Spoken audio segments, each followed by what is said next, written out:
Bienvenidos al Colegio de Aparejadores de Madrid en esta segunda jornada de Actualízate, dedicada al control de calidad del acero conforme al Código Estructural. Se trata de un tema de gran interés, especialmente para los arquitectos técnicos. Hoy contamos con la participación de representantes del Ministerio de Transportes, Intemat y Calidad Siderúrgica. Por parte del Ministerio, Marta Sánchez de Juan, doctora Ingeniera de Caminos, Canales y Puertos, coordinadora del Área General de Normativa y Reglamentación Técnica, Secretaría General Técnica del Ministerio de Transportes y Movilidad Sostenible. Por parte de Intemat, Elena Díaz Heredia, doctora Ingeniero de Caminos, Canales y Puertos, directora de la División de Control de Ejecución de Intemat. Y por parte de Calidad Siderúrgica, José Grajal Guerra, ingeniero técnico industrial, responsable de certificación de la marca Enor para productos de acero. Quiero agradecer la colaboración de los ponentes y la asistencia de todos ustedes, tanto los que están en sala y los que están por streaming. Un agradecimiento a Calidad Siderúrgica por su apoyo en la organización de esta jornada y por ofrecernos un vino español cuando cerremos el acto. Y les invito a seguir los canales de comunicación y formación de colegio y, por supuesto, a participar en la próxima jornada de Actualízate. Gracias.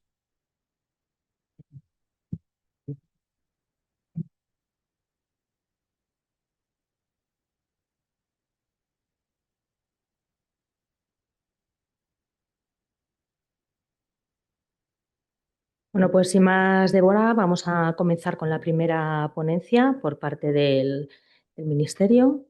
Control de calidad del acero conforme al Código Estructural, bases generales del control y responsabilidades. Doy paso a Marta Sánchez.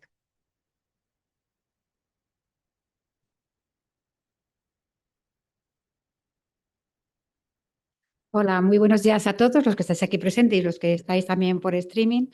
Quería, en primer lugar, agradecer a Calsider la invitación ofrecida al Ministerio para participar en esta jornada y, por supuesto, al Colegio de Aparejadores por promoverla también. Y dentro de este contexto, que cuando vi las charlas que hacéis de Actualízate me parecen realmente interesantes, y en este caso del Código Estructural, que es un código que se aprobó el año 2021, ya lleva unos años de recorrido. Yo creo ya todos hemos utilizado, cada uno dentro de nuestro ámbito de actuación, el Código Estructural, y yo creo que puede ser un foro importante para pues trasladar y un poco poner en común todas las dudas, problemas que vemos, incertidumbres o cualquier cosa que hayamos visto durante esta temporada. Entonces creo que es interesante y espero bueno, que sea de vuestro interés, ¿no?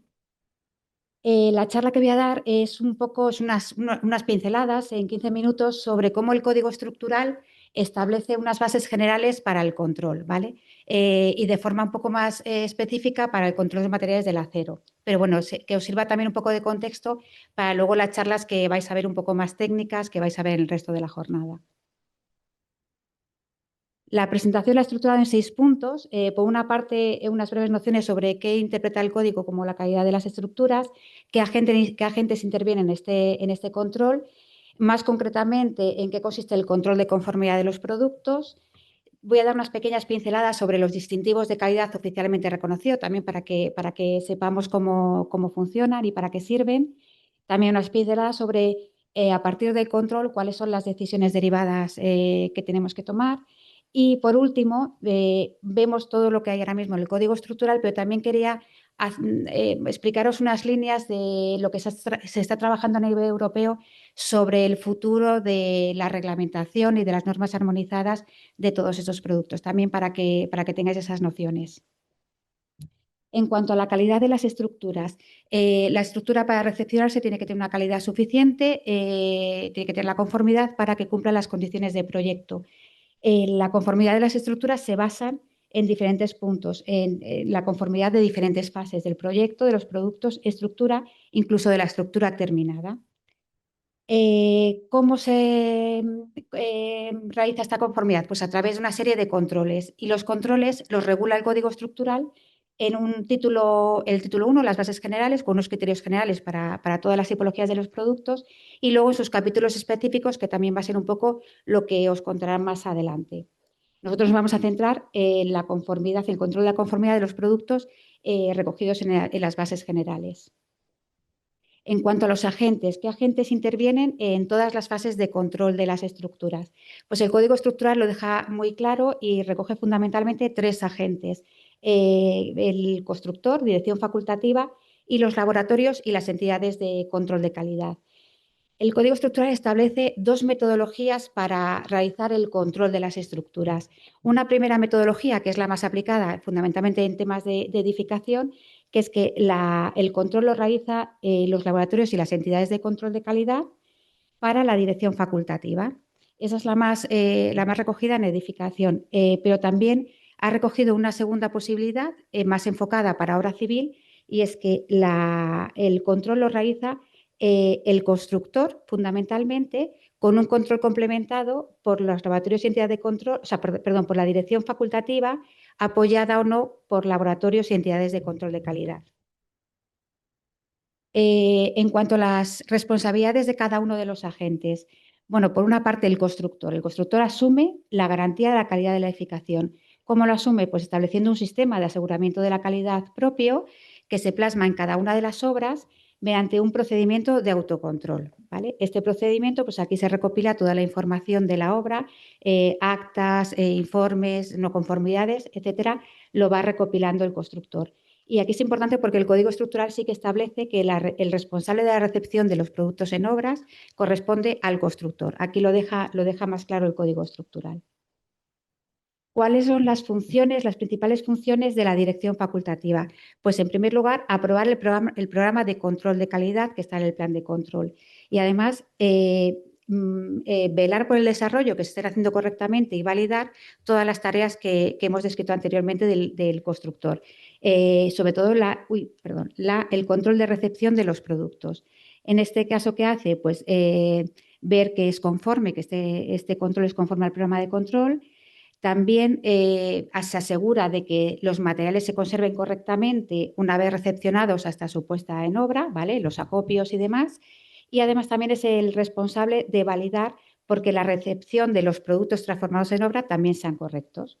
Y toda esta información la va recopilando y la va archivando. En cuanto a los laboratorios y entidades de control de calidad, aquí uno de los primeros requisitos es que sean independientes con el resto de los agentes, tanto constructora como la propiedad. Esto el código estructural lo deja muy claro, excepto en el caso de que la propiedad sea la administración pública. Para obra civil, este criterio de independencia no aplicaría. ¿Y cómo se demuestra este criterio de independencia? Pues sí que tiene que haber un certificado, un documento donde firmado por una persona física, donde se justifique esta independencia. Es una declaración responsable.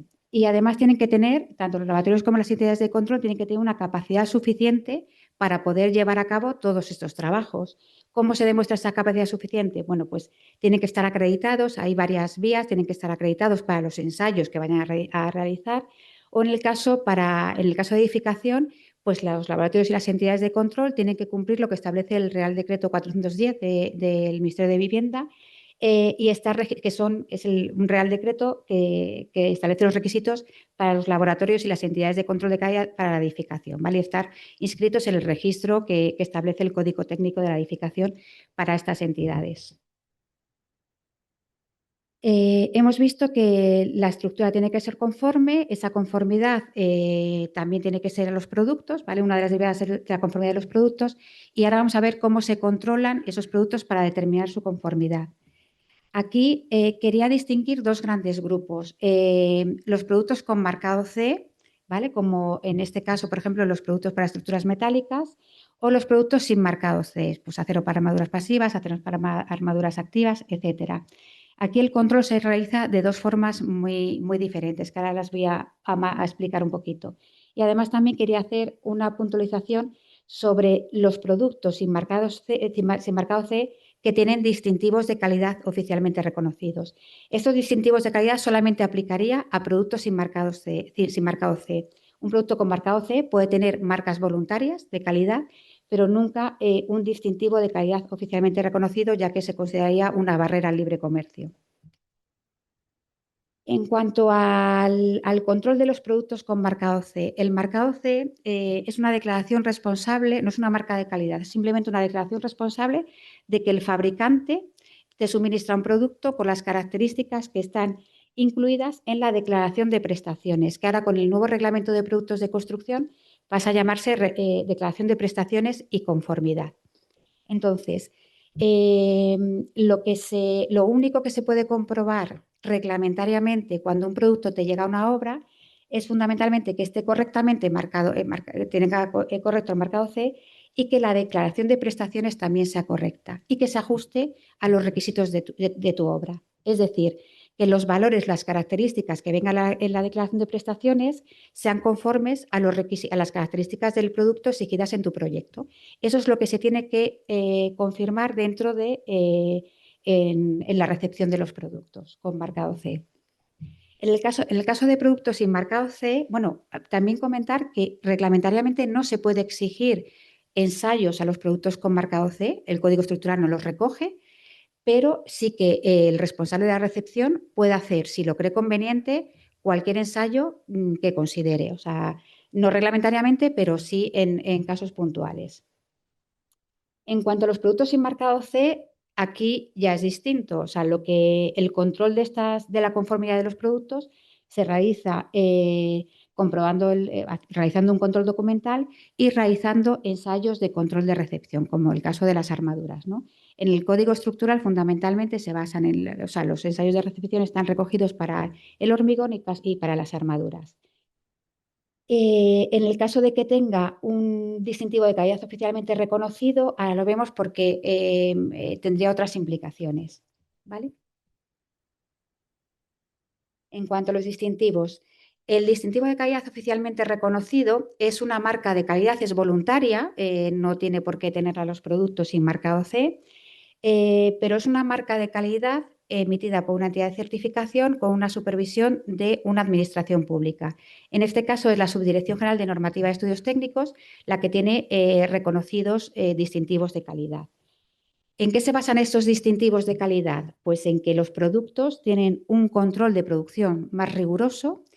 Además está verificado, tiene una verificación externa por una entidad de certificación, ¿vale? Acreditada por ENAC, y además se realizan auditorías e inspecciones. Es decir, se basa en un control de producción más estricto con una supervisión también de la administración. ¿Esto qué es lo que hace? Es que tenga unas mayores garantías y para tener el mismo nivel de garantía al final, lo que hace, tiene mayor nivel de garantía de la calidad del producto y permite tener unas ciertas ventajas en las obras y en los proyectos. Aquí os he dejado, no lo voy a conectar, pero os he dejado un enlace con la página web del Ministerio donde podéis encontrar todas las ventajas de utilización tanto para el proyectista como para la constructora como para la dirección facultativa, ¿vale? Para cada uno de los productos y además un listado detallado de todos los productos que disponen de distintivo de calidad oficialmente reconocido. ¿Qué es lo que te permite esto? Es que como hay un mayor control dentro de la producción, te permite tener un menor control en la recepción y los ensayos de recepción disminuyen considerablemente, de una forma muy importante. Y además los coeficientes de seguridad de los materiales pues también se ven minorados, ¿vale? Por lo tanto, el control de recepción que se hace a estos productos es distinto. En cuanto a las decisiones derivadas del control, bueno, pues aquí cuando un producto se recepciona y se considera que tiene alguna irregularidad, bien porque los ensayos han salido mal o bien porque hay algún defecto en la documentación que se aporta, en el caso de productos con marcado C, bueno, lo primero puede ser rechazar un lote, o sea, rechazar el lote o tomar las medidas correctivas o correctoras que se consideren necesarias, ¿vale? Pero en el caso de productos con marcado C, sí que es importante trasladar esta información a las autoridades de vigilancia de mercado, que son los que llevan el control de estos productos con marcado C. Esas autoridades tienen competencia de las comunidades autónomas y sí que es importante trasladarlo para que sepan si hay productos con marcado C que no están dando los resultados o con las características que se les espera. En los productos sin marcado C, bueno, pues esta comunicación no existe, los ensayos no conformes, si hay ensayos no conformes, pues se toman las decisiones como el rechazo del lote o si ya está puesto lo que se considere, ¿no? Y en los productos con distintivo de calidad oficialmente reconocidos también hay una información adicional, que es que se requiere la notificación a la entidad que ha concedido ese distintivo de calidad oficialmente reconocido, pues también para que sea consciente de que el producto que tiene el distintivo no cumple lo que tiene previsto. ¿Vale? Toda esta documentación, también lo he comentado antes, que de no conformidades hay que recopilarla y facilitársela a la dirección facultativa. Por último, bueno, viendo un poco estas pinceladas de qué es lo que hay ahora mismo, qué es lo que establece el código estructural y cómo se hace ese control de recepción de los productos, quería apuntaros así también muy brevemente cuál es el posible futuro de todo esto. El año pasado, en el año 2024, se aprobó por la Comisión Europea un nuevo reglamento de productos de construcción. Este nuevo reglamento no cambia fundamentalmente el concepto del marcado CE de los productos, pero sí tiene algunas implicaciones. Por una parte, es que los productos que actualmente no tienen norma armonizada, los grandes productos que no tienen norma armonizada, está previsto que se elaboren las normas armonizadas. Y de hecho se está trabajando a nivel europeo con la colaboración de todos los países, tanto administraciones como los diferentes sectores, para elaborar estas nuevas armonizadas. Eso es en el caso de las que no tienen, pero también en el caso de los que tienen normas armonizadas se está retomando todo el proceso y viendo si hay algún margen de mejora o de cambio posible. ¿Esto qué implica? El que posiblemente las armaduras, todos los productos que ahora utilizamos sin marcado CE, vayan a tener marcado CE. De hecho, ya se está trabajando, ya hay un mandato por parte de la Comisión para que el Comité Europeo de Normalización elabore estas normas, y es previsible, se tendrán que elaborar y aprobar, pero es previsible que salgan adelante. ¿Qué implicaría? Bueno, pues aquí hay dos aspectos: los aspectos técnicos y aspectos ambientales. Respecto a los aspectos técnicos, no tiene por qué cambiar nada importante con lo que se pide ahora mismo a los productos, porque se está trabajando para que todos los requisitos que ahora mismo incluye el código estructural estén recogidos en las futuras normas armonizadas. Es decir, España pide X requisitos que serán trasladados y se seguirán pidiendo. Sí que cambiaría un aspecto importante, que es el tema de los requisitos ambientales. La Comisión va a incluir estos requisitos en todas las normas armonizadas. Entonces, serían características también que se podrían pedir, ¿de acuerdo? Entonces, la declaración de prestaciones debería incluir las características técnicas que recogiera el código estructural y, aparte, a lo mejor también características ambientales, ¿vale? Ese sería el mayor cambio. Y el tema de lo que implicaría también con respecto al control de recepción es que ese control de recepción de los productos que ahora mismo se hacen ya no se haría, o sea, pasaría a los productos con marcado CE, como hemos explicado anteriormente, y los distintivos de calidad tampoco serían aplicables para los productos de acero. El cambio, si se realiza, va a ser a medio plazo, no es algo inminente, pero bueno, también para que si sale, que os vaya sonando y que lo tengáis en mente. Y bueno, con eso sería mi presentación. Ha sido muy rápido y unas pinceladas, pero bueno, seguro que por lo menos se ha puesto en contexto para luego lo que os van a explicar los siguientes ponentes. Muchas gracias.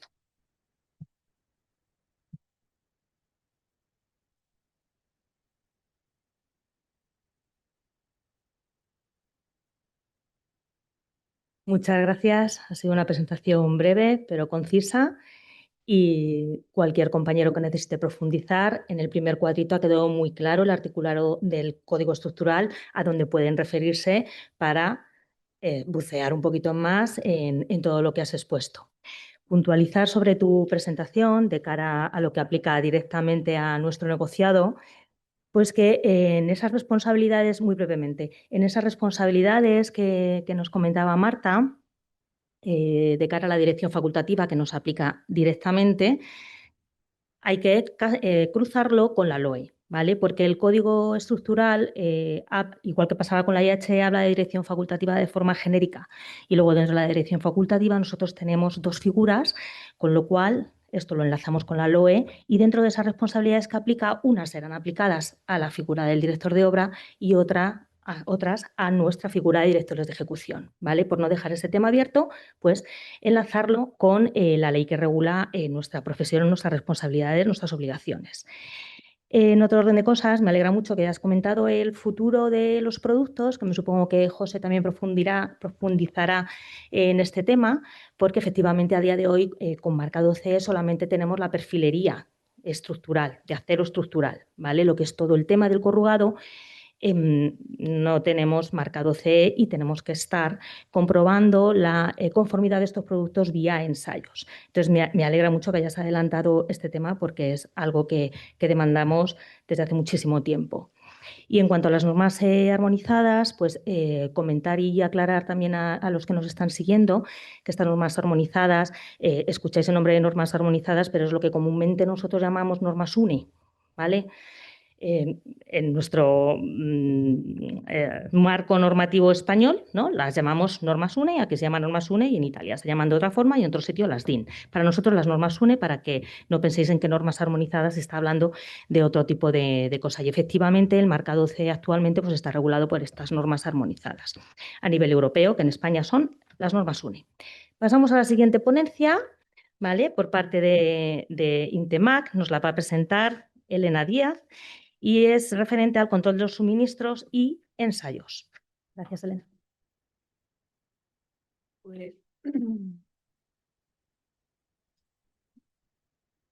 Pues muchas gracias por la atención tanto a los que estáis aquí como a los que estáis en streaming y por la invitación que nos han cursado para exponeros esta parte. Bueno, luego volveré sobre detrás, es lo que comentaba antes Marta, ¿no? Pues estamos ahora en el control de la conformidad de los productos, ¿no? Tanto para las estructuras de hormigón como las estructuras de acero, ¿no? Pues en el código viene recogido en distintos títulos y capítulos, tanto para la parte de hormigón como la parte de acero. Pero bueno, un poco ligado con lo que decía antes, pues lo que ha comentado Marta es la parte esta anterior del artículo 17 y lo que nos viene a decir el código es que, bueno, que tenemos que hacer ensayos, ¿no? Ensayos tanto del hormigón como del acero y en el caso concreto del acero y que es lo que nos ha traído aquí, pero también para poder recepcionar los productos, ¿no? Y esos ensayos los tiene que hacer un laboratorio o una entidad de control que tiene que ser independiente y que haga el trabajo para la dirección facultativa, que es al final que a la propiedad le va a tener que decir que la estructura está bien. Porque entonces nosotros en teoría como laboratorio estaríamos al servicio de la dirección facultativa. Y es algo que aparte de lo que ha comentado Marta, de que está así escrito en la normativa, pues encontramos que no se produce. Encontramos que no se produce, en primer lugar, porque los laboratorios los está pagando la constructora. Entonces, difícilmente vamos a hacer un agente externo cuando nos lo paga la constructora. Y en la norma tenemos escrito que, al menos de que sea, creo que pone que sea imposible, quien lo tiene que pagar es un agente que sea ajeno a la empresa constructora y debemos de entregar un certificado donde digamos que somos independientes de la construcción. Entonces, tenemos por un lado la norma, pero por otro lado vemos que en ocasiones no se cumple. Entonces, que al final, en la mayoría de los casos, estos ensayos que ahora vamos a decir que hay que hacer, quien lo está pagando es la empresa constructora y no me preguntéis por qué. Nosotros somos muy reacios porque estamos trabajando como entidad como laboratorio AENOR y, sin embargo, pues en ocasiones encontramos que nos es muy difícil contratar porque las constructoras pues, manifiestan ciertas preferencias por unos laboratorios y otros frente al hecho de poder defender esta independencia, ¿no? Entonces, bueno, dentro de la parte del hormigón, lo que es el acero que no dispone, en este caso como no dispone de marcado C, pues tanto para las armaduras pasivas como para el propio control de las armaduras pasivas como el control de las armaduras normalizadas de la ferralla y de las armaduras activas, pues tenemos distintos artículos dentro del código que nos van diciendo que tenemos que ensayar en función de lo que tengamos, de la información de alguna manera del control documental que tengamos de esos productos. El código impone un control documental antes, durante y a la finalización del empleo del material y nos va diciendo para cada uno de los productos en qué consiste ese control documental en el durante y si es necesario ensayos. Entonces vamos a ver que de nuevo el propio código dentro de cada uno de esos artículos va marcando la necesidad de que la dirección facultativa sea responsable de esos ensayos, ¿no? Y que es quien tiene que coordinar de alguna manera o indicar cuáles son los ensayos que quiere, ¿no? Entonces, en el caso del acero, que vamos a emplear directamente para las armaduras pasivas, el código te dice pues, un control documental donde verifiques pues, la información que tienes, tanto del fabricante como del suministrador, y en caso de que tenga un distintivo oficialmente reconocido, directamente pasamos como si fuera una especie de marcado CE, no necesitamos ensayos. Frente al hecho de que no tenga distintivo oficialmente reconocido, donde ya sí que nos marca lotes cada 30 toneladas para hacer los ensayos de tracción, doblado, determinación de la masa, geometría, y ya para suministros más grandes, pues ya tendríamos que ir a unos ensayos de composición química e incluso para temas de cargas cíclicas o de fatigas, pues en los ensayos específicos para los aceros de alta ductilidad. Y con esto pues tendríamos controlada la armadura pasiva. ¿Qué ocurre ya cuando ya vamos a analizar las armaduras normalizadas, tanto las mallas como la armadura básica en celosía? Os he intentado ir poniendo todos esos puntos donde vuelve a remarcar el código la necesidad de que es la dirección facultativa quien lidera esto, quien está en su mano decidir qué es lo que se ensaya y cómo se ensaya, cuando realmente pues lo que nos encontramos en las obras es que muchas veces pues llegan resultados orquestados por otra persona que no es la dirección facultativa. Entonces, de nuevo, por ejemplo, en este caso, pues para el caso de las armaduras, las mallas y la armadura básica electrosodada en celosía, lo que te dice es que tiene que hacer una toma de muestras ordenada por parte de la propia dirección facultativa a través de un laboratorio o entidad de control de calidad de la edificación. Y en este caso, pues bueno, como ya la armadura normalizada sobre la armadura pasiva, las barras de armadura pasiva, pues establece también, se solicita que tenga un certificado de adherencia. Y durante el suministro, en caso de que exista un distintivo oficialmente reconocido, volveríamos a poder no tener que hacer ensayos. Si no lo tenemos, pues entonces nos está obligado a que de cada lote se tomen 2 muestras para hacer los ensayos de caracterización, de tracción, doblado, determinación de la masa, e incluye el de cortante o despegue del nudo. Y por último, pues luego el fabricante tiene que dar un certificado de suministro como garante del control documental que tenemos que hacer a posteriori. Si ya en vez de mallas o armaduras electrosoldadas en celosía tenemos ferralla, de nuevo el código incide otra vez en la dirección facultativa, donde dice que es la dirección facultativa quien elaborará el cronograma de pedidos al fabricante, quien a su vez tendrá que elaborar un programa de fabricación y entre todos elaborar un programa de control.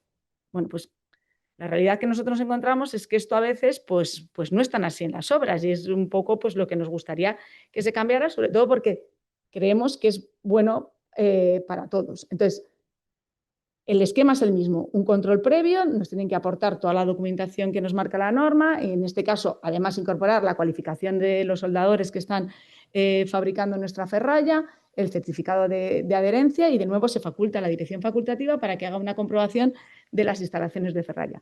Y luego durante el suministro, pues de nuevo, si tenemos un distintivo de calidad oficialmente reconocido, obviamos la necesidad de hacer ensayos y si no, pues tenemos que ir a una división en lotes de cada 25 toneladas. Se reduce un poquito el tamaño del lote y, sin embargo, en vez de tomar 2 muestras como teníamos en el caso anterior, en este caso se toma una única muestra, porque al final también entender que son muestras que tú estás quitando de elementos que ya están elaborados. Entonces, en teoría sería como hacer la faena, ¿no? Oye, me tienes que mandar una muestra que yo te selecciono para poder ensayar.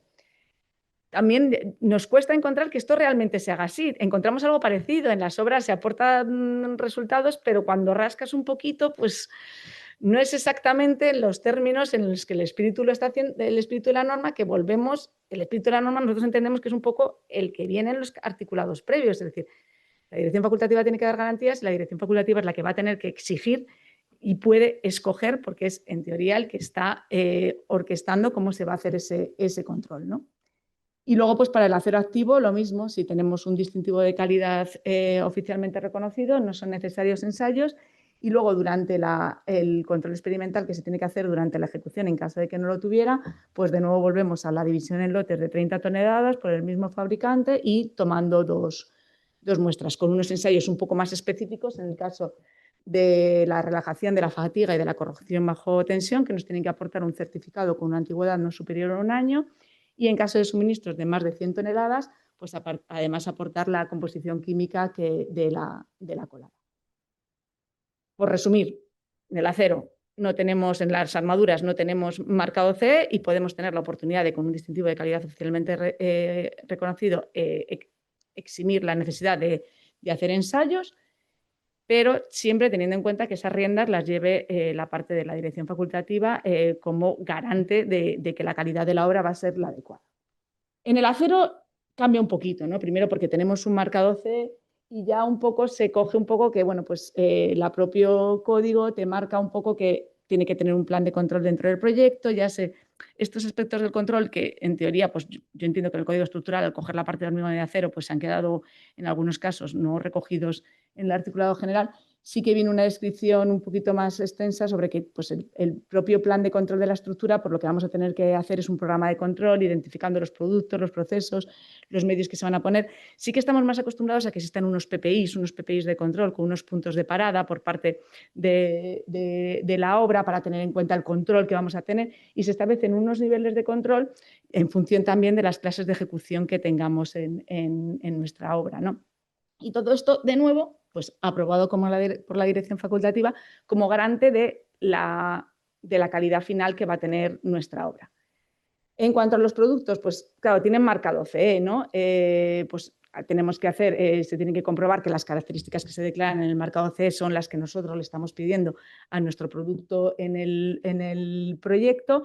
Y bueno, pues tenemos que hacer una comprobación de que la documentación antes, ¿no? Antes que la documentación que nos aporta tanto de los productos o luego con los talleres, pues es acorde a la realidad de nuestra obra. Si tenemos una clase de ejecución 3, el taller tiene que ser clase de ejecución 3. Y eso, pues, también de nuevo, muchas veces observamos que esa revisión, pues, no es... Encontramos algunas fricciones a la hora de que se cumplan todas las especificaciones de las muestras. La toma de muestras, independientemente de que tenga marcado CE, el código te faculta que tú puedas hacer una toma de muestras para hacer aquellos ensayos que la dirección facultativa en el laboratorio correspondiente pues, considere oportunos, ¿no? Bajo su... Y con los medios de unión, pues lo mismo, tanto las tornillos, las tuercas, las arandelas, pues todos son elementos que ya sí que vienen con un marcado CE. Entonces, pues queda un poco a criterio de la dirección facultativa el decidir qué ensayos se hacen o en qué condiciones. Recordar que los ensayos pues tampoco pueden ser una muestra de cualquier número de unidades. Hay un mínimo de 10, o sea, porque también estamos muy acostumbrados a que cuando te dicen ensayar, ¿en qué porcentaje? Pues los porcentajes vemos que son un poquito escasos. O sea, tenemos la sensación que esos porcentajes son un poquito escasos. Entonces, 1, 2, no vale. O sea, para tener una muestra representativa tenemos que tener una muestra mínima. Desde aquí, pues, un poco insistiros en que, por favor, se tomen medidas con eso para intentar pues, que la muestra sea representativa. En una obra da igual ensayar 2 que 10. La obra no va a ir peor económicamente porque se ensayen 10 muestras y, sin embargo, ya tenemos una muestra que estadísticamente nos permite trabajar con ella. Sobre los control de los sistemas de protección, pues lo mismo. En caso de no disponer de distintivos de calidad, pues se tendrán que tomar por lo menos 3 probetas por lote. Se trata de comprobar que la documentación que nos aportan se corresponde con lo que nosotros necesitamos y en caso de duda o para mayor fiabilidad, pues siempre está abierta la puerta a realizar ensayos. Y lo mismo con el control de las estructuras componentes, que de nuevo todos estos productos, lo que os digo, al disponer de marcado CE, pues se trata más bien de una recepción documental donde comprobemos que efectivamente lo que nos están suministrando es lo que nosotros necesitamos. Y poco más. Si tenéis alguna consulta, luego pues les atenderé muy gustosamente.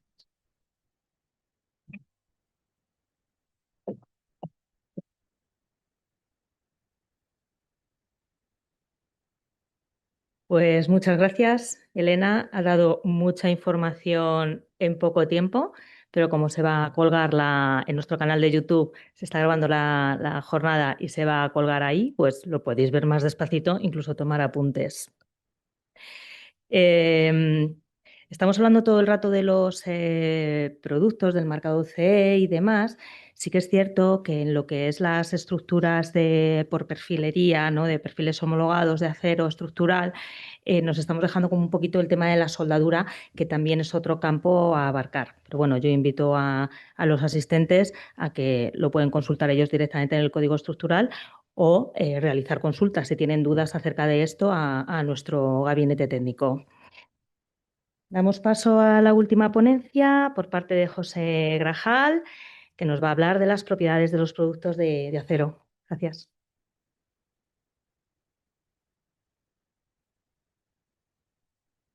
Muy bien. Pues muchas gracias, Arantxa. Lo primero, agradecer al colegio la posibilidad de hacer esta jornada, pues la capacidad de difusión que tenéis con todos los colegiados. Queríamos hacer una jornada específicamente para la dirección facultativa, pues sabíamos que el foro idóneo iba a ser el Colegio de Aparejadores de Madrid. Así es que, como os digo, pues muchas gracias de poder hacer la jornada con vosotros.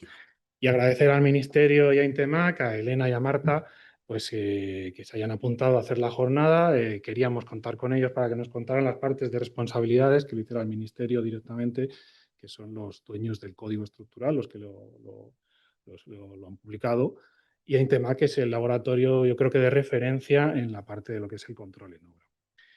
Y ya voy directamente a hacer la presentación. En mi parte, que es la última de la jornada de hoy, es sobre las propiedades de los productos de acero. En primer lugar, quería comentaros que Calidad Siderúrgica es miembro de los comités de certificación de acero para hormigón, de armaduras pasivas y acero estructural, y además ostenta las secretarías de normalización de siderurgia, de estructuras metálicas, de los Eurocódigos 3 y 4 y de economía circular. Venga, ya metidos directamente en la presentación de hoy, en la parte del acero, las propiedades del acero se desarrollan en el Código Estructural en los capítulos 8, lo que serían las propiedades tecnológicas de los materiales para estructuras de hormigón, y el 18, que serían los materiales para estructuras de acero. Y he incluido en la presentación el capítulo 11, que es el capítulo de ejecución, porque la parte de la ferralla se desarrolla en este capítulo 11. Entonces, he considerado conveniente contarlo aquí también hoy. Venga, como os decía, el capítulo 8, estamos en estructuras de hormigón, propiedades tecnológicas de los materiales. Los productos que también nos ha contado Elena ahora son los aceros para armaduras pasivas, las armaduras pasivas y los aceros para armaduras activas. Son artículos 34, 35 y 36. Voy a marcaros un poquito lo que son las novedades con respecto a la instrucción. Para los que yo conocí la instrucción, que es lo que está marcado en amarillo, es lo que es novedad con el código estructural. En el artículo 34 especifica que los aceros para armaduras pasivas pueden ser barras rectas o rollos de acero corrugado, y se incluye ahora la geometría superficial grafilado. Lo mismo para los alambres. Se especifica que los alambres lisos solo se utilizan para la elaboración de elementos de conexión en armadura pasiva, lo que es la armadura básica, que los productos tienen que cumplir con la norma 10080 y que el proceso de fabricación de los productos queda a elección del fabricante. En la parte de barras y rollos, como os decía, los productos tienen que ser conformes con la norma 10080, van de los diámetros de la serie a 40 milímetros, en los 4 tipos de aceros que ya especificaba la instrucción del hormigón, el B400S y B500S, y los aceros con características especiales de utilidad, que son el B400SD y B500SD. En este caso, las características son las mismas que ya venían de la instrucción. La novedad es que para los aceros S sube la relación a un valor de 1,08, y esto es para hacerlo equivalente a los aceros equivalentes del Eurocódigo. Más sobre barras y rollos, tienen que cumplir requisitos de doblado simple. Todos los 4 tipos de acero ahora tienen que cumplir requisitos de fatiga. Esto es novedad para los aceros de tipo S, está marcado en amarillo.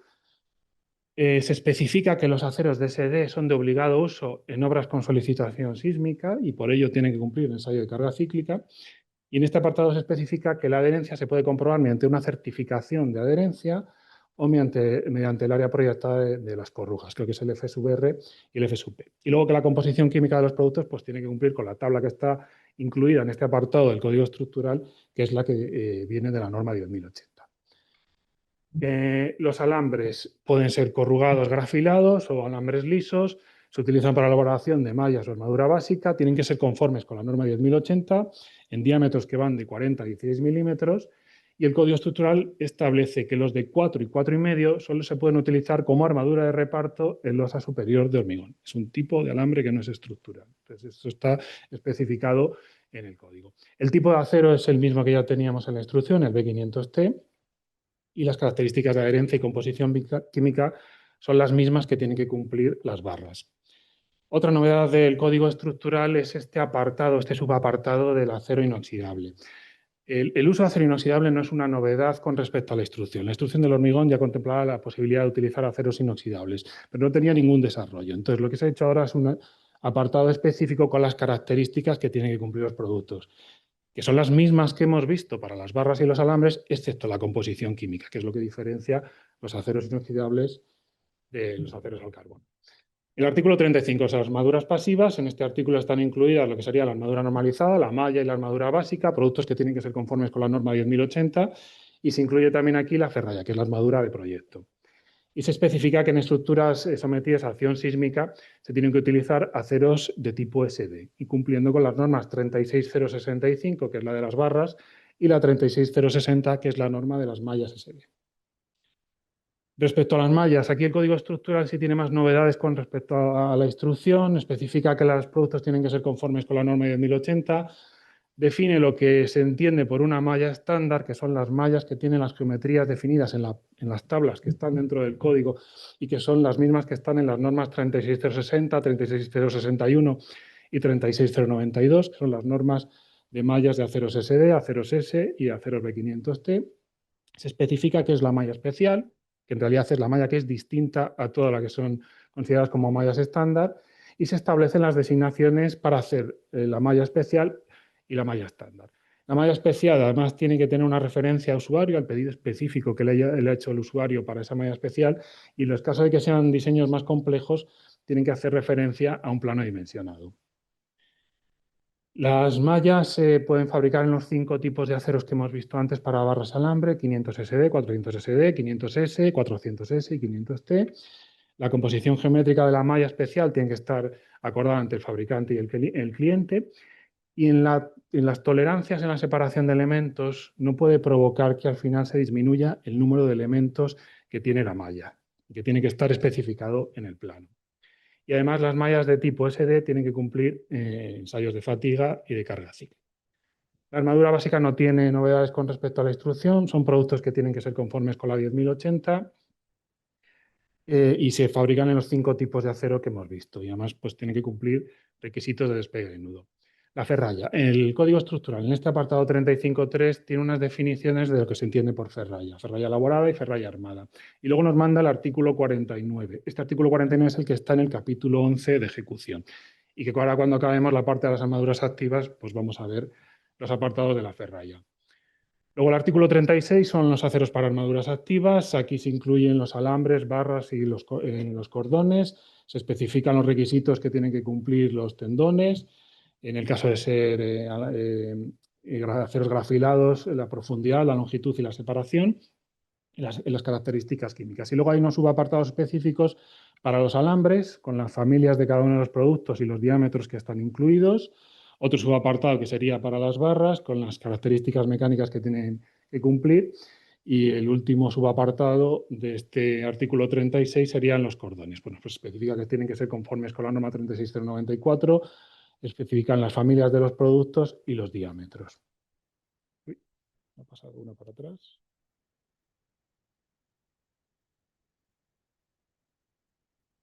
A ver, vale.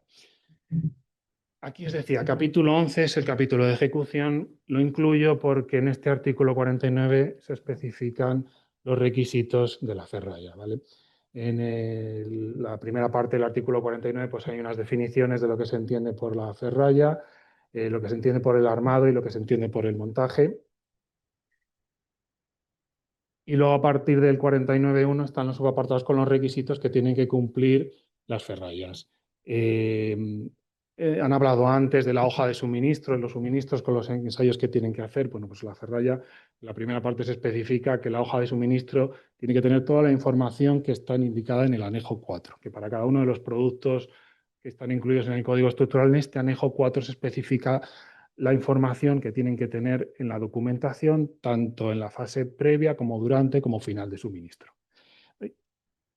Y en la parte, está muy sensible el botoncito, en la parte del 49.2 se especifica en las instalaciones de ferralla los requisitos que tienen que cumplir, los procedimientos que tienen que tener para mantener la trazabilidad del acero y los procesos de enderezado, soldadura, que se tienen que hacer con máquinas específicas para este uso y que no alteren las características del producto.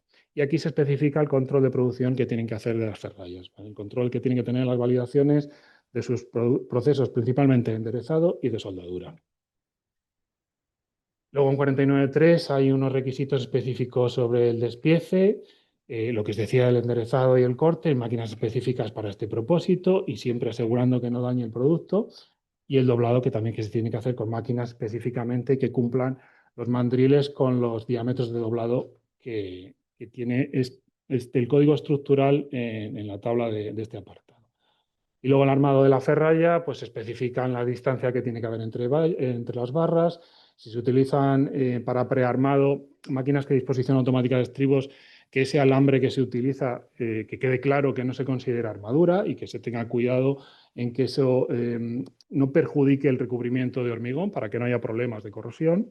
Y luego, pues en la parte del armado se especifican, se puede hacer por atado o por soldadura, y en el caso de la soldadura, pues conforme a la norma 17.660. En 49.5 tenemos las formas de hacer el anclaje. Se calcula a partir del certificado de herencia con el artículo 49.5 con las fórmulas que aparecen, y si es que por geometría superficial, pues hay que ir al anejo 19.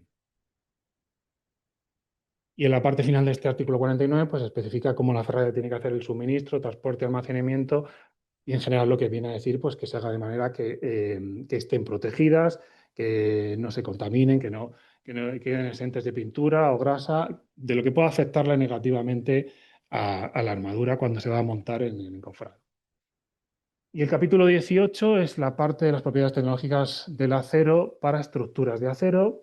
Artículos van del 81 al 86. El primero, el 81, son las generalidades, las características que tienen que cumplir los productos, químicas, mecánicas, lo que se entiende por las tecnológicas, las normas de los ensayos, tipos de ensayo, perfiles, los medios de unión y los sistemas de protección. Y los siguientes apartados pues, van desarrollando estas características. Sobre las características de los aceros, pues en este apartado se especifica la composición química que tienen que cumplir, las características mecánicas, la ductilidad que tienen que tener.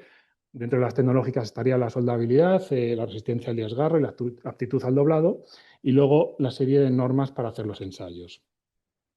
Los tipos de acero que están incluidos son los de la norma 10.025, parte 2, en las partes 2 a 6, con todos los tipos y grados que están especificados en la tabla, en la columna de la derecha.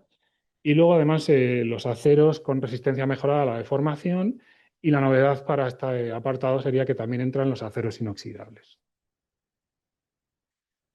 Los productos de acero, según la geometría, pues son los perfiles de tipo I, H, los tipo U, los de lados iguales, desiguales, redondos, cuadrados, rectangulares, la chapa, los perfiles de sección hueca acabados en caliente, los de sección hueca conformados en frío, los perfiles de sección abierta y luego los perfiles y chapas. Bueno, pues en estos apartados hay una serie de tablas con las características mecánicas que tienen que cumplir los productos. Y luego pues los medios de unión para las estructuras, pues por tuercas, las tuercas y arandelas, los requisitos que tienen que cumplir, si es por bulones o material de aportación, que es la soldadura, pues conforme a la norma. Y luego los sistemas de protección, pues si utilizan pintura o si utilizan galvanizado. Y en esta última diapositiva os quería poner, pues, de lo que hemos hablado, de los distintivos de calidad oficialmente reconocidos, la marca ENOR de productos de acero para hormigón y de armaduras pasivas para las barras de acero S, las barras de acero SD, los alambres corrugados, los alambres y los cordones para pretensado, las mallas y armaduras pasivas. La marca N es un distintivo de calidad oficialmente reconocido. Entonces, tiene las ventajas que ya hemos comentado en las ponencias anteriores. La principal y relacionado con la charla de hoy es que se puede eximir de la totalidad de los ensayos del control de suministro, y esto se traduce en un ahorro de tiempo, una rapidez en la decisión del uso de los materiales, reduce mucho la documentación que se tiene que entregar. Además, la certificación garantiza que los productos incorporan una cantidad de chatarra, que en el caso del acero para armaduras pasivas tiene que ser un 80%, y las armaduras pasivas, activas, perdona, un 60%, pues la marca NOR garantiza que se cumple estos requisitos que están relacionados con la sostenibilidad. Entonces, la principal ventaja, y como os decía, y relacionado con lo de hoy, es que puedes eximirte de la realización de los ensayos en el control de suministro. Y está al final. Sí, sí. Gracias.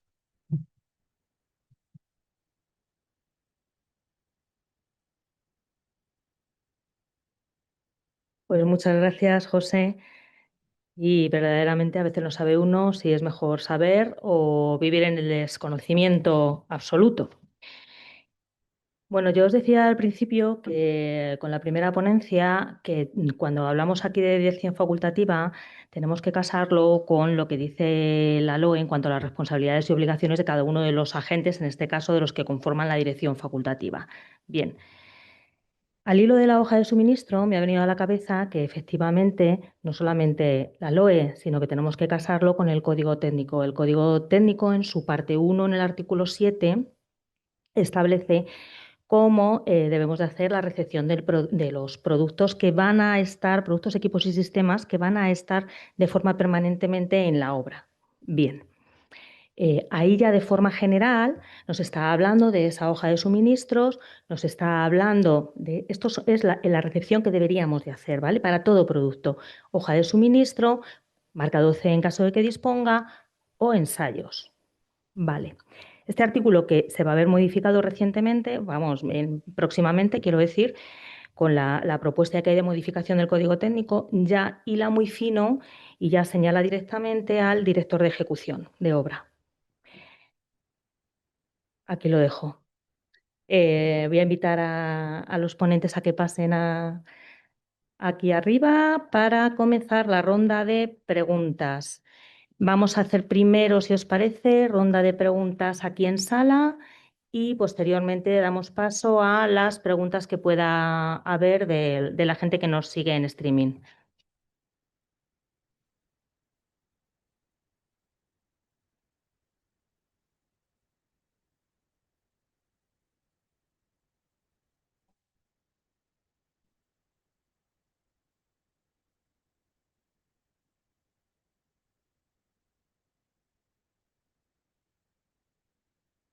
¿No? Ahora, sí. Bien. No sé si hay alguna pregunta en sala. Os han dejado exhaustos, no me extraña. ¿Alguna aclaración que necesitéis?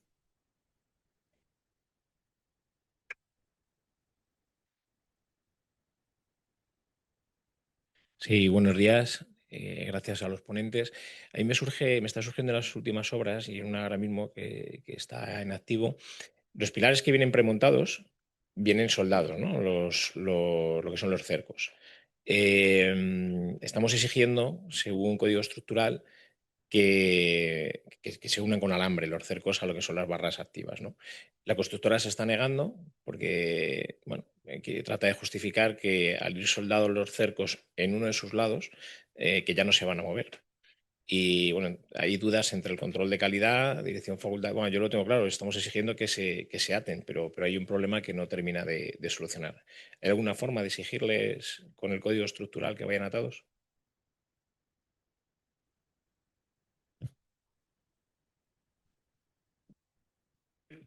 Vale.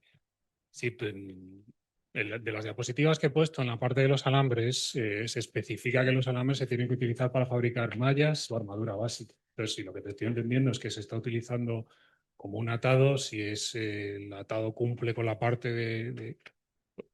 A ver, no es un alambre B500T, no es un alambre para hacer un atado, lo que estás diciendo. No, hablo del alambre de montaje. El alambre de montaje para sujetar lo que son los cercos, eso es, para que no se muevan en la fase de hormigonado. Habría que ver con proyecto. Es que es tan específica la consulta que estás haciendo que yo creo que tendríamos que ver el Sí, yo creo que 49, realmente. porque me he ido a alambres a propiedades de materiales, pero seguramente esté en el artículo 49. Eso es, estamos en fase de ejecución. El código estructural, estáis viendo que da muchísimo de sí. Tenemos parte de productos, que es lo que estamos tratando aquí hoy, productos de acero, no de hormigón, acero. Y además luego hay una parte de ejecución. Como apuntaba la Elena, al final se deja todo, mucha parte, se deja en mano de la dirección facultativa, ¿vale? Pero ya no solamente en el producto, sino en la ejecución. Entonces, si la dirección facultativa cree que no está garantizado que se vaya a cumplir con el código estructural, porque en fase de hormigonado ese atado se puede soltar y los cercos se pueden mover, que efectivamente es algo que puede pasar, sobre todo pilares, ¿no? Pues tendrá que pedir que vengan soldados o con cualquier otro método y para garantizar esto. O sea, al final está muy abierto a las decisiones que tome la dirección facultativa, ¿eh? Y los agentes intervinientes, si la decisión es de la dirección facultativa y la responsabilidad que hereda de ella, pues deberá de hacerse, ¿no? El libro de órdenes o incluso pedir al proyectista que incluya cómo se va a realizar esto dentro de las propias documentos del proyecto, o sea, memoria o pliego, en fin. ¿No? ¿Alguna pregunta más? Buenos días, muchas gracias. Y yo tengo una duda. Normalmente, bueno, el control hay que hacerlo del acero que nos llega a obra en lotes de 30 toneladas por tipo, diámetro y marca. Lo de la marca nos enteramos cuando nos dan la trazabilidad, en el mejor de los casos, a final de cada mes. O sea, es imposible que podamos tener esa decisión de qué ensayamos o cómo hacemos los lotes. O bueno, no sé si es imposible. En la realidad no se hace, es imposible. Como tampoco puedo seleccionar yo a la empresa de control, ni siquiera puedo ordenar yo directamente un ensayo porque yo no lo pago. Porque lo paga, en el mejor de los casos, la propiedad, que tengo un poquito más de control, o en muchos otros casos lo está pagando la empresa constructora, con lo cual ha contratado, entiendo que al más barato seguro, Claro. y entonces, bueno, pues... Pero el problema viene de que se obvia, como si dijésemos, la parte inicial que ya he hablado de responsabilidades, porque realmente tú tienes que tener un programa de control dentro del propio proyecto. Hay un programa de control. Ese programa de control, evidentemente, el día que tú emites un proyecto, tú no sabes exactamente ni los materiales que vas, concretamente, ni qué fabricantes, ni qué tratan. Vale, ese programa de control tiene que ser luego, tiene que pasar por una revisión por parte de la contrata o una actualización a lo que va a ser su realidad y volverlo a aprobar por la dirección facultativa. Evidentemente no puede ocurrir que cada marca tú te enteres un mes después, pero eso es no porque estemos obviando la parte del ensayo, estamos obviando el contexto general que en teoría tiene el propio código que nos faculta para que todo eso no ocurra. Lo que pasa es que venimos de una práctica que no se cumple, entonces todos damos por hecho que no tiene por qué cumplirse de alguna manera, pero no es la realidad. La realidad es que el código desde el principio lo que te faculta es para que tú conozcas qué se va a hacer, que la propia empresa constructora te dé información y que tú lo puedas definir a priori. Claro, pero es que... Entonces, pero eso solo lo puede exigir la propiedad, y la propiedad pues puede ser un señor que no tiene ni idea de construcción, y para eso en teoría el código te dice que existe la dirección facultativa, que es que lo pone muy claro, que al final el garante va a ser la dirección facultativa. Entonces, hasta que no empecemos a coger esta cultura de exigirlo desde el principio y que se aplique como una parte previa, pues nos encontraremos con el problema con que para cumplirlo del principio no podemos, porque nos estamos yendo a la parte de atrás. O sea, nos estamos conformando con que se nos entreguen unos ensayos igual que el que pague la constructora. Es que técnicamente no debería de ser. Claro, pero es que tampoco la constructora sabe quién le va a suministrar, o sea, quién va a fabricar el acero. Llega un momento Porque en que antes de citar, es el Ferraya, sí, el Ferraya, pero lo sabe el Ferraya, que hace la mejor compra cada semana. Bueno, pues Y entonces cuando te pasan al principio de la obra, te pasan de las 7 fábricas que tenga la Celsa, de los otros que tiene no sé quién. Entonces te pasan 20 marcas de acero que tienen todos sus papeles, menos un decor, o muchas no tienen. Entonces te los pasa y dices, vale, pues el acero a priori es admisible, pero luego hay que ensayarlo. Entonces, los lotes al final dices, ¿cuánto acero hay en la obra? 300 toneladas, 10 lotes de 30 toneladas. Pero claro, pero es que luego hay 12 diámetros y 8 marcas distintas. Entonces, sí, es imposible el control. O sea, el control como dice la norma, porque, entre otras cosas, ninguna propiedad que yo sepa paga lo suficiente como para tener a una persona dedicada a eso que tendría que estar investigando cada suministro y cada cosa, que es que te llegan cuando no te los cambian sobre la marcha, no en el caso del acero a lo mejor, pero de otros materiales, que el proveedor no tiene este aislamiento que este otro que es similar a mitad de suministro. Bueno, sí, ¿Sabes? yo entiendo, decir, las circunstancias de la obra se entienden todas, claro. pero lo que hay que hacer es un esfuerzo es, en vez de Sí. decir, oye, esta es la realidad que nos encontramos, hay que ir, yo entiendo que es ir hacia intentar que se cumpla lo que realmente se está pidiendo, porque... Lo que pasa es que lo que veo yo es que la norma nos hace responsable de una cosa que no podemos tener el control hoy en día. Bueno, en teoría ¿No? habría que pelear por ello, ¿no? Sí. A ver, esto también depende mucho de la dimensión de la obra. Eso es así de claro, ¿no? Sí es cierto que hay que prever. Entonces, a lo mejor lo que pasa es que no nos da la vida. O sea, el mundo del director de ejecución, ¿no? Y de la gente que está llevando obras, en fin, es que no te da la vida para llevar tal control, ¿no? Yo siempre digo, nos tendríamos... sí, claro. Bueno, pues la constructora también lo dice el código técnico, tiene que delegar a una persona que sea quien controle, no solamente delega en la dirección facultativa. Aquí se ha resumido mucho porque no estábamos hablando de ejecución, pero a nivel de ejecución el código estructural ya le dice a la constructora tiene que hacer un montón de cosas como agente, ¿vale? Entre otras, poner a una persona que sea que por parte de la constructora controle entonces, el director de ejecución no hace falta que esté en cada una, porque la constructora está obligado a poner a esa persona con nombre y apellidos, ¿no? Entonces, hoy era el momento de los productos, no de la ejecución. Pero es cierto esto, ¿no? Los proyectos mismamente no vienen con un plan de control del acero ni del hormigón. Y luego en fase de ejecución se nos dice al director de ejecución que tenemos que aprobar o que tenemos que hacer esto. No, esto tiene que venir en proyecto obligatoriamente. Y además el director de obra también es dirección facultativa.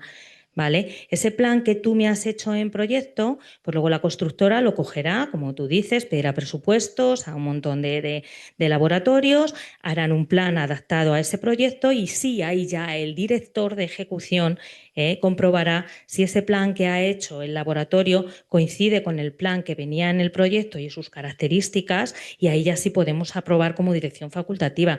Lo que pasa es que nos saltamos muchos pasos porque vamos corriendo, pero el código deja muchas cosas atadas que la IHE no dejaba, sobre todo en ejecución.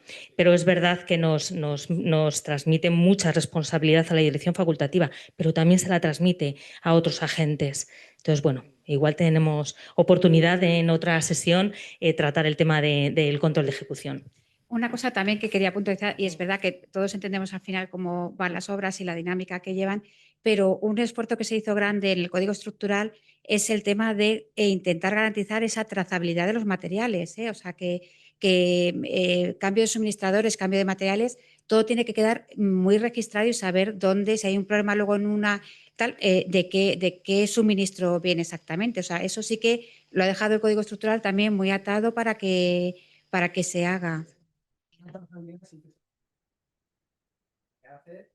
Pero se hace a desmentir, cuando les llegan a ellos las facturas y para, si no pagan, pues sí, les dan la trazabilidad, todos los rayas, pero de tal marca, de tal otra, pues de tal forma, de tal planilla, o sea, te dan todo, o sea, te dan un montón de papeles que sí, que efectivamente la trazabilidad está. O sea, sabes cada pilar, quién lo ha fabricado, que si el cerco es de uno, la barra es de otra y el alambre de un tercero. O sea, eso se sabe, pero a toro pasado. Entonces, yo lo digo de cara a organizar los lotes de ensayos, o sea, el control de ensayos de materiales. Lo otro, bueno, pues sí, efectivamente, son más papeles, más lo que sea, pero eso está, pero los lotes es imposible. O sea, es imposible sin contar. O sea, es como organizar los lotes de hormigón. Cuando cambian las fechas de hormigonado, pues de repente se pasan las 2 semanas y se queda el lote cojo. Pues eso o lo saben los que están hormigonando o los demás. Es imposible, es muy complicado. Se hace muy complicado a mí lo que más complicado se hace es que muchas veces se nos traspasan o las tenemos unas responsabilidades y no tenemos las herramientas para controlar a los demás, y más que la queja continua de esto está mal, escribo en el libro de órdenes o correos o lo que sea, dejar constancia, pero muchas veces perdemos el control porque no tenemos las herramientas para controlarlo. No sé si hay alguna pregunta más en la sala. Sí, muchas gracias por la jornada. ¿Cómo veis el tema de la construcción industrializada? Porque cada vez hay más elementos que llegan ahora fabricados, es decir, fachadas autoportantes, muros autoportantes, escaleras autoportantes, zonas húmedas ya montadas. donde tenemos acero y hormigón, a la larga puede ser un mejor control si viene de fábrica, porque claro, una cosa es hacerlo in situ y controlar por las unidades de control o las OCTs o la dirección facultativa, pero otra cosa es que ya los elementos te vengan hechos, ¿no? Que también tendrán su control. Y entiendo que hay que justificar la misma normativa del código estructural. Pero ya es algo que te viene fabricado, es decir, no vas a ir a la fábrica a ver cómo te hacen el panel. O no sé si, ¿qué opináis? Eh, a ver, sí que es verdad que es una cosa que no sé si vosotros lo estáis viendo muy a menudo, sí que se está intentando normalizar. Primero normalizar y luego, supongo, en un futuro regularizar. Puede tener ventajas, claro que puede tener ventajas. Al final, un control que se haga en producción, bueno, pues puede tener ventajas respecto a un control, simplifica todo lo que venga ya controlado de la industria. Pero tiene que cumplir lo mismo, tiene que cumplir lo mismo que el código estructural, o sea que de alguna forma se tendrá que pedir también desde la dirección facultativa, desde el proyecto, que se exijan los mismos requisitos que se siguen en el código estructural para otros elementos.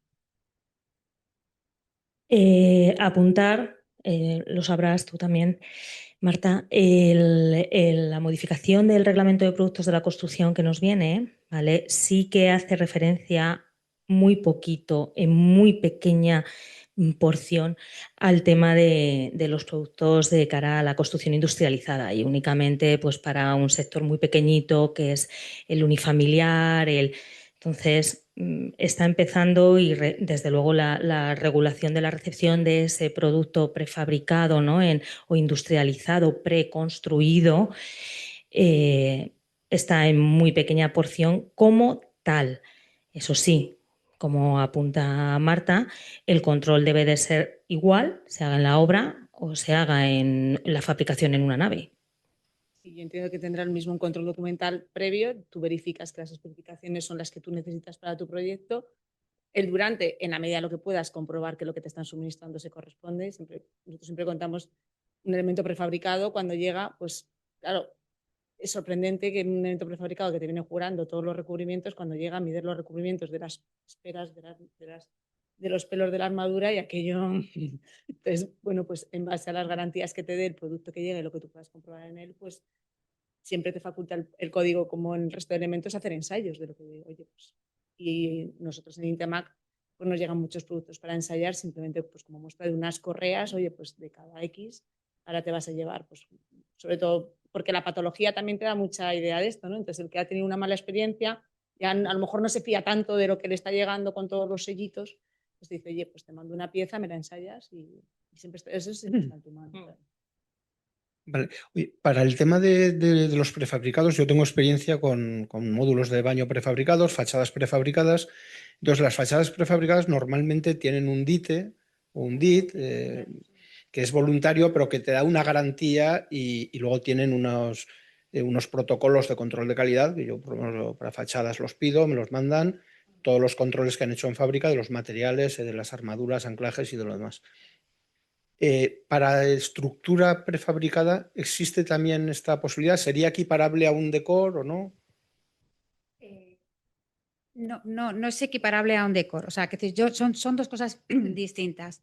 Los DITES que comentas es un documento, es como una norma hecha un poco específica, medida para productos más innovadores, ¿vale?